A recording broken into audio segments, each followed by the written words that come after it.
नमस्कार दोस्तों, स्वागत है आपका आपके अपने YouTube चैनल सरकारी जॉब एक्सपर्ट पर। आज हम बात करेंगे RRB NTPC graduation level recruitment 2025 के ऑनलाइन फॉर्म को स्टेप बाय स्टेप कैसे भरें। इसकी पूरी प्रक्रिया आपको इसी वीडियो में बताई जाएगी, तो आप वीडियो को शुरू से लेकर आखिर तक देखिए ताकि कोई गलती ना हो जाए। तो सबसे पहले हम जान लेते हैं इसकी कुछ इंपोर्टेंट डेट के बारे में। जैसे कि इसमें दिखाया गया है आपको नोटिस में, रोजगार समाचार में सांकेतिक सूचना की तिथि 4/10/2025 और ऑनलाइन आवेदन स्टार्ट होने की डेट है 21/10/2025 और ऑनलाइन आवेदन जमा करने की अंतिम तिथि है 20/11/2025 रात 23:59 तक साइट ओपन रहेगी और आप इसका पेमेंट 22 नवंबर 2025 तक कर सकते हैं। फॉर्म में अगर कोई संशोधन करना चाहते हैं तो 23/11/2025 से लेकर 2 दिसंबर 2025 तक साइट ओपन रहेगी। तो ये थी इसकी कुछ इंपोर्टेंट डेट। अब इसकी वैकेंसी के बारे में बात कर लेते हैं। टोटल वैकेंसी 5810 है, जो कि अलग अलग पोस्टों में आपको दिखाई गई हैं। इसमें 6 टाइप की पोस्ट हैं।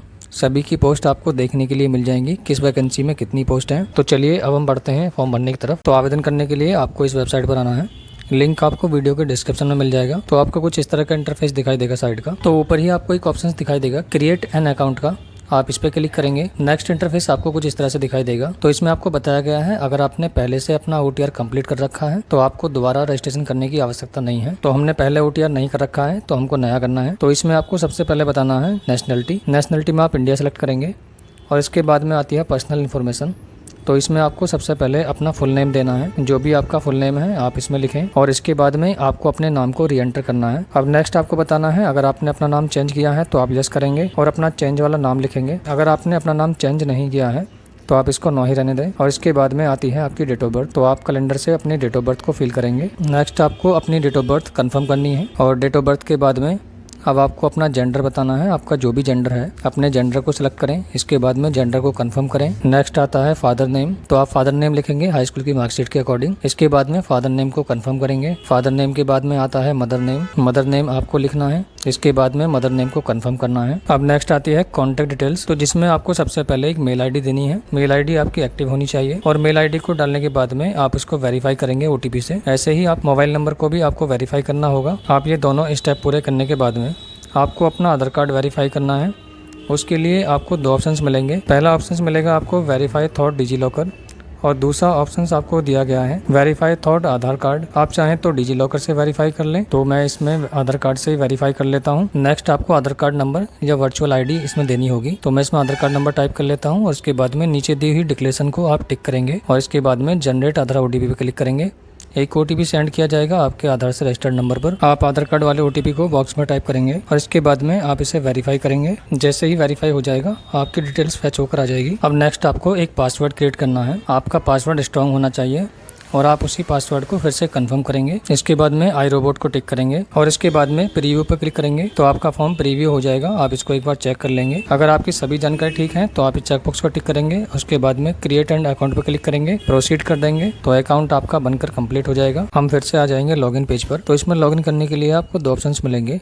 पहला ऑप्शन मिलेगा आपको लॉगिन विद आधार और दूसरा ऑप्शन इसमें दिया गया है login with RRB account. Login with Aadhaar में आपको मोबाइल नंबर और पासवर्ड के साथ में लॉगिन करना होता है। अगर आपके पास में पासवर्ड है तो आप आरआरबी अकाउंट से लॉगिन कर लीजिए और यदि किसी स्टूडेंट के पास में पासवर्ड नहीं है तो वो लॉगिन विद आधार से क्लिक करें। नेक्स्ट आप अपना रजिस्टर्ड मोबाइल नंबर इसमें टाइप करें, नीचे चेकबॉक्स को टिक करेंगे और इसके बाद में जनरेट आधार OTP पे क्लिक करें। एक OTP सेंड किया जाएगा आपके रजिस्टर्ड मोबाइल नंबर पर। आप OTP को बॉक्स में टाइप करेंगे और इसके बाद में आई एम नॉट रोबोट को टिक करेंगे और लॉगिन पे क्लिक करके लॉगिन कर लेंगे। नेक्स्ट इंटरफेस आपको कुछ इस तरह से दिखाई देगा। तो आप अभी जनरल इंस्ट्रक्शंस वाले स्टेप पर हैं। इससे नेक्स्ट स्टेप मिलेगा आपको ऑनलाइन एप्लीकेशन का।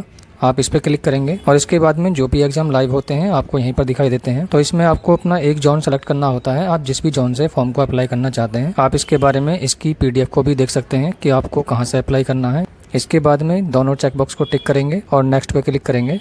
जैसे ही आप लॉगिन होंगे तो आपको कुछ इस तरह का इंटरफेस दिखाई देगा। इसमें आपको एक इन्फॉर्मेशन मैसेज होगा तो आप इस मैसेज को क्लोज करेंगे। इसमें आपकी पर्सनल इन्फॉर्मेशन आपके OTR से ही ले ली जाती है, वो ऑलरेडी फिल रहेंगी। तो इसमें नेक्स्ट आपको बताना है अपना मैरिटल स्टेटस। तो आप इसमें अपना मैरिटल स्टेटस बताएंगे और इसके बाद में आप अपना धर्म बताएंगे, आप जिस भी धर्म से आते हैं। और नेक्स्ट आपको बताना है मदर टंग। तो आप इसमें अपनी मातृभाषा चुनेंगे। इसमें आपको काफी सारी लैंग्वेज मिलेंगी। अब इसके बाद में आपको अपने एग्जाम के लिए लैंग्वेज देनी है। तो आप जिस भी लैंग्वेज में अपने एग्जाम को देना चाहते हैं आप इसमें सेलेक्ट करें। मैं हिंदी को सिलेक्ट कर लेता हूं और इसके बाद में आपको अपनी बॉडी पर कोई पहचान के लिए 2 चिन्ह बताने हैं जो कि आसानी से दिखते हों, जैसे कोई तिल का निशान, कोई चोट का निशान, जो कि आसानी से दिख सके।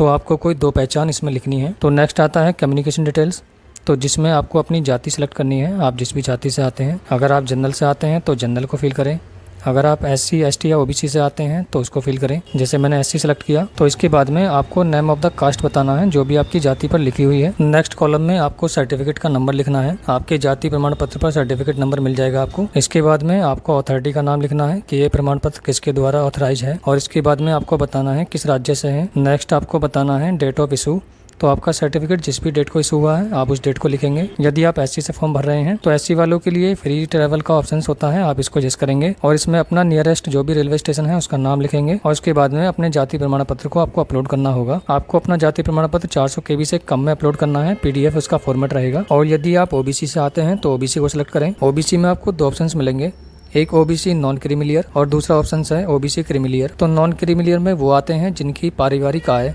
8 लाख से कम होती है, तो वो सभी कैंडिडेट नॉन क्रीमिलियर को सिलेक्ट करें। और इसके बाद में उसी तरह से आप अपनी जाति की इन्फॉर्मेशन देंगे इसमें। और यदि कोई कैंडिडेट OBC में आते हैं लेकिन उनकी पारिवारिक आय 8 लाख से ज़्यादा है तो वो इसमें क्रीमिलियर को सिलेक्ट करें। अब जाति के बाद में आता है आपका एड्रेस, तो आप अपना प्रेजेंट और परमानेंट एड्रेस दोनों इसमें टाइप करेंगे। मैंने एड्रेस पहले से ही फिल कर रखा है और ये सारी चीज़ें फिल करने के बाद में आप इसको सेव करेंगे और उसके बाद में नेक्स्ट कर देंगे। अब नेक्स्ट आती हैं कुछ अदर इन्फॉर्मेशन, तो जिसमें आपसे पूछा गया है आर यू एक्स सर्विसमैन। अगर आप एक्स सर्विसमैन हैं तो इसको यस करेंगे, नहीं तो इसको नो रहने दें। और नेक्स्ट आपको बताना है यदि कोई कैंडिडेट दिव्यांग है तो वो इसमें यस करेंगे और अपनी दिव्यांगता का प्रकार बताएंगे और सभी इन्फॉर्मेशन आपको देनी होगी। अगर आप नॉर्मल कैंडिडेट हैं तो आप इसको नो रहने दें। नेक्स्ट ऑप्शंस उन कैंडिडेट के लिए है जिनको लिखने में कोई दिक्कत होती है। अगर उनको लिखने में दिक्कत है तो आप इसको यस करेंगे, लेकिन इसके लिए आपके पास में सर्टिफिकेट होना आवश्यक है, नहीं तो आप इसको नो ही रहने दें। अब नेक्स्ट ऑप्शन आता है इकोनॉमिकल बैकवर्ड क्लास। यह उन उम्मीदवारों के लिए होता है जो सामान्य जनरल कास्ट से हैं लेकिन उनके परिवार की वार्षिक आय 8 लाख से कम होती है। इस कैटेगरी के उम्मीदवार को रेलवे या अन्य सरकारी नौकरियों में फीस में छूट दी जाती है परंतु आरक्षण नहीं मिलता है। अगर आप EBC कैटेगरी में आते हैं तो आप इसमें फीस का लाभ ले सकते हैं, लेकिन आपके पास में EBC सर्टिफिकेट होना चाहिए। अगर आपने EBC सर्टिफिकेट नहीं दिया तो आपका फॉर्म रिजेक्ट हो जाएगा। तो इस ऑप्शन को आप अपने अकॉर्डिंग जैसे नो करें, तो हमारे केस में नो ही है। अब इसके बाद में आपसे पूछा गया है कि आप इंडियन रेलवे में एम्प्लॉय हैं। अगर आप इंडियन रेलवे में एम्प्लॉय हैं तो इसमें यस करेंगे, नहीं तो आप इसको भी नो रहने दें। इसके बाद में आपसे पूछा गया है name of the current department या ऑर्गेनाइजेशन। यदि आप सेंट्रल गवर्नमेंट में हैं, स्टेट गवर्नमेंट में हैं या पब्लिक सेक्टर अंडरटेकिंग में हैं, आप किसी प्राइवेट सेक्टर में काम करते हैं, अगर आप इनमें से कुछ नहीं है तो आप इसको नॉट एप्लीकेबल ही रहने दें। नेक्स्ट आपको अपने अकाउंट नंबर की डिटेल्स देनी है जो कि फीस रिफंड के लिए दी जाती है। तो आप इसमें अपना नाम, अकाउंट नंबर और IFSC कोड डालेंगे और ये सभी चीजें फिल करने के बाद आप इसको सेव करेंगे और इसके बाद में नेक्स्ट कर देंगे। इसके बाद में नेक्स्ट स्टेप आता है एजुकेशन डिटेल्स का, तो जिसमें आपको सबसे पहले अपनी हाई स्कूल की डिटेल्स को फिल करना होगा। तो आप इसमें अपना रोल नंबर डालेंगे, स्टेट डालेंगे, आपने किसी स्टेट से पास करी है, उसके बाद में डिस्ट्रिक्ट, बोर्ड का नाम, पासिंग ईयर आपको बताना है और इसके बाद में रोल नंबर और सर्टिफिकेट नंबर आप डालेंगे और आप डिटेल्स को सेव कर देंगे। 10th क्लास की डिटेल्स सेव हो जाने के बाद में आपको डिटेल्स देनी है ग्रेजुएशन की, तो आप इसमें ग्रेजुएशन को सिलेक्ट करें और इसके बाद में आपको सब्जेक्ट में बैचलर डिग्री लिखा हुआ मिलेगा, आप इसी को सिलेक्ट करें। इसके बाद में आपने कौन सा कोर्स किया है आप उस कोर्स का नाम लिखेंगे। नेक्स्ट आपको बताना है आपने किस स्टेट से पास की है और इसके बाद में आप अपने जिले का नाम लिखेंगे, आपका कॉलेज जिस भी जिले में है। इसके बाद में नेम ऑफ द कॉलेज या यूनिवर्सिटी का नाम आपको लिखना होगा और नेक्स्ट आपको पासिंग डेट लिखनी है जो भी आपकी मार्कशीट पे प्रिंट है। इसके बाद आप परसेंटेज लिखेंगे जो भी आपकी परसेंटेज है और इसके बाद में आपको पूछा गया है कि आपको हिंदी या इंग्लिश की टाइपिंग आती है, तो आप इसको यस करेंगे तो आप टाइपिंग वाली पोस्ट के लिए भी एलिजिबल हो जाएंगे और इसके बाद इसे ऐड कर देंगे। तो हमारी दोनों डिटेल्स ऐड हो गई हैं, तो नेक्स्ट करेंगे। अब नेक्स्ट स्टेप आता है फोटो और सिग्नेचर अपलोड करने का, तो इसमें आपको एक लाइव फोटो अपलोड करना है। लाइव फोटो अपलोड करने के लिए या तो आपके सिस्टम में वेब कैमरा होना चाहिए या फिर आप इसे फोन से अपलोड कर पाएंगे। तो फोन से अपलोड करने के लिए आपको एक ऑप्शन मिलेगा capture live image from mobile, आप इस पे क्लिक करेंगे, आपके सामने एक QR जनरेट हो जाएगा। आप इस QR को अपने फोन से स्कैन करेंगे, आप अपने फोन में स्कैनर को ओपन करेंगे और इस QR को स्कैन करेंगे, तो इसमें आपको एक ओपन लिंक का ऑप्शन मिलेगा, आप इस पे क्लिक करेंगे तो आप RRB की ऑफिशियल वेबसाइट पर आ जाएंगे।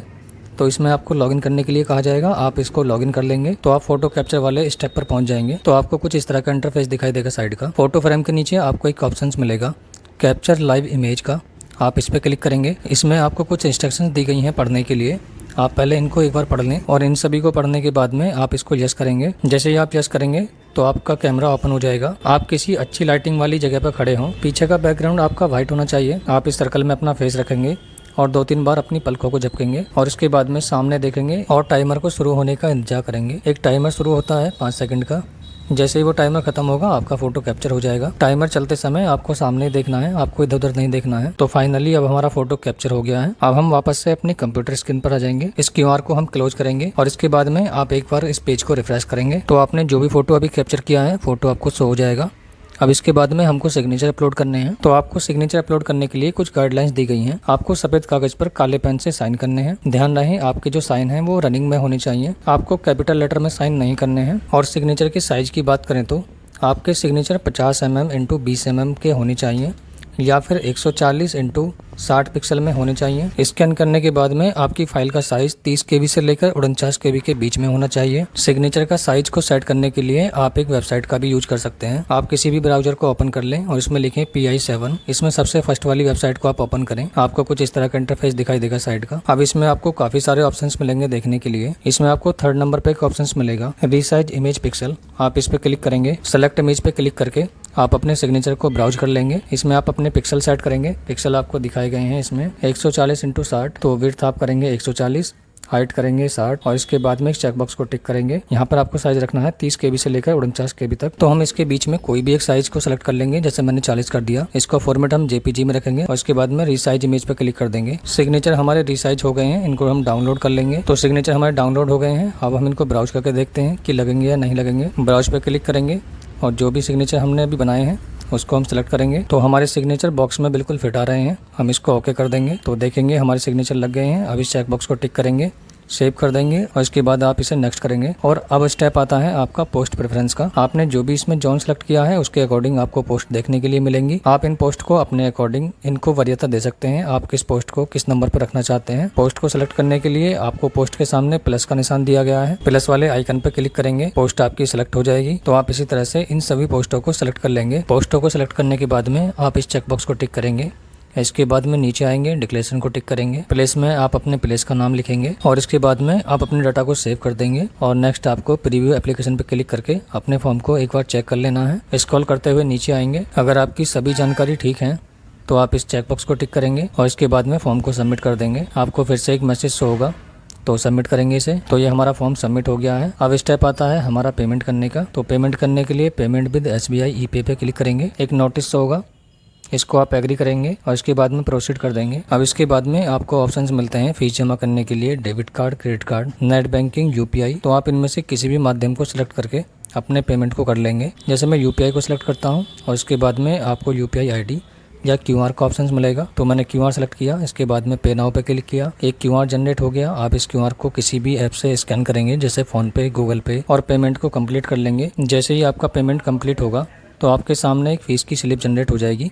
आप इसको प्रिंट पे क्लिक करके इसका प्रिंट आउट ले लेंगे या आप इसको सेव करके रख लेंगे। अब फॉर्म का प्रिंट आउट लेने के लिए आप बैक पे क्लिक करेंगे और बैक आ जाएंगे आप डैशबोर्ड पर। तो इसमें आपको सबसे ऊपर ही मिलेगा जो आपने फॉर्म अभी अप्लाई किया है। इसी के सामने आपको एक ऑप्शन मिलेगा व्यू एप्लीकेशन का। इसके नीचे आइकन दिया गया है, इस पे क्लिक करके आप अपने फॉर्म को डाउनलोड कर लेंगे। वैसे अगर आप इसका प्रिंट आउट नहीं भी लेते हैं तब भी आपको कोई दिक्कत की बात नहीं है, क्योंकि OTR का यही फायदा होता है। आप जब भी अपने डैशबोर्ड को ओपन करेंगे तो इसमें सारे फॉर्म आपको मिल जाएंगे, आपने जो भी फॉर्म अप्लाई कर रखे हैं। तो दोस्तों ये था पूरा प्रोसीजर RRB NTPC के फॉर्म को भरने का। अगर आपको हमारी वीडियो पसंद आई हो तो इसे लाइक और शेयर भी करें और ऐसी ही वीडियो के लिए आप हमारे चैनल को सब्सक्राइब कर लें। और यदि आपका कोई सवाल या सुझाव हो तो कमेंट बॉक्स में जरूर पूछें। मिलते हैं नेक्स्ट वीडियो में, तब तक के लिए जय हिंद।